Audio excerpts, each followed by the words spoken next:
Today, we're going to break down one of the most famous poems ever written, Edgar Allan Poe's The Raven. But we're not just talking about the story. We're going to dive into how Poe used the very sound of his words to build an absolute masterpiece of horror. So what is it about this poem, right? It's from 1845, but it still manages to just crawl right under your skin. Well, it's not just the creepy bird or the gothic vibes. The real horror is engineered directly into the poem's sonic DNA.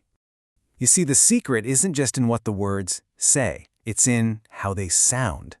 Poe built this thing like an architect would build a house, a haunted house made entirely of sound. Every single word was chosen for its acoustic properties, and today we're going to look at his blueprint. Let's start with the foundation, the words themselves. We're going to see how Poe makes individual words feel heavy and sad and oppressive using two really powerful tools, alliteration and assonance. Okay, so you probably remember alliteration from English class, right? The repetition of consonant sounds at the beginning of words. But Poe doesn't just use it, he kind of weaponizes it to physically weigh down the poem and nail a specific mood. Just take the very first line. Listen to this. While I pondered, weak and weary. Can you almost feel the exhaustion in that repetitive, breathy "wa" sound? And that is absolutely not an accident. It's a technique called consonantal heavy loading. The sound itself just drags, forcing you to slow down and physically feel the narrator's fatigue. It's a brilliant little piece of design. And he does it again, even more intensely, when he's describing the raven itself. Listen to these hard G sounds. Grim, ungainly, ghastly, gaunt. They're sharp and they're guttural. They're just deliberately ugly to say. And the effect on us, the audience, is so real. These clusters of hard consonants physically slow us down, trapping us in the exact same sluggish, oppressive headspace as our narrator. There's really no way to rush through it. Now, Poe's next tool is assonance. This is the repetition of vowel sounds inside the words, and it creates this amazing internal echo that just rings throughout the entire poem. The signature sound of The Raven is without a doubt that long, mournful O vowel. I mean, you hear it everywhere. Lenore, nevermore, floor, door. It becomes the poem's sorrowful heartbeat. And what this does is create a deep, hollow echo that sounds just like a funeral bell.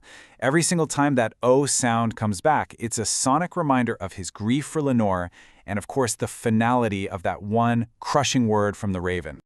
Okay, so let's zoom out a bit from just the individual words.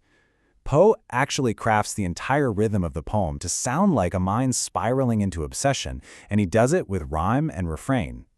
He pulls this off with a really clever trick called internal rhyme. Now, this isn't your standard rhyme at the end of a line. This is when words rhyme inside of a single line. And we see it immediately, right back in that very first line. Once upon a midnight dreary, while I pondered weak and weary. Dreary and weary, a perfect rhyme, locked inside the same thought. So what's the psychological effect here? Well, these internal rhymes create these hypnotic little loops of sound. It gives the poem this really claustrophobic feeling, like it's sonically mirroring a mind that just cannot stop circling one obsessive thought, Lenore. And that obsession gets turned all the way up to 11 by the poem's most famous device, that relentless, soul-crushing refrain. You know the one? It's that chilling final answer to every hopeful question the narrator desperately asks.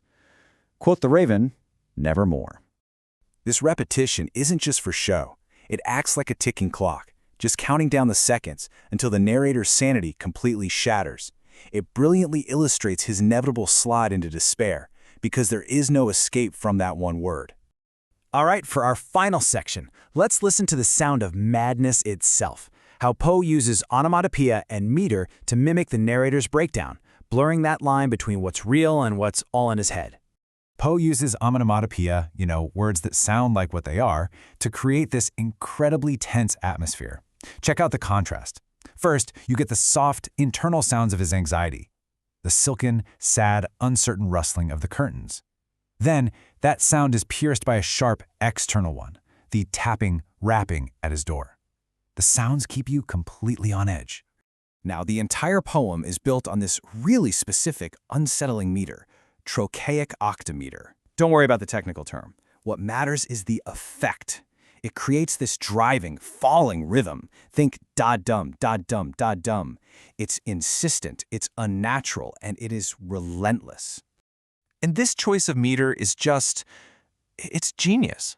This falling rhythm musically represents the narrator's mental state. It's a feeling of constant descent, a relentless push toward that tragic, unavoidable end. So let's just quickly recap Poe's sonic toolkit. He uses that heavy alliteration and mournful assonance to give the words real weight. He uses claustrophobic internal rhymes and that inevitable refrain to build a sense of obsession. And then he layers it all with jarring onomatopoeia and a falling meter to create the soundtrack for a man's descent into madness. In the end, The Raven isn't just a poem you read, it's a sensory experience.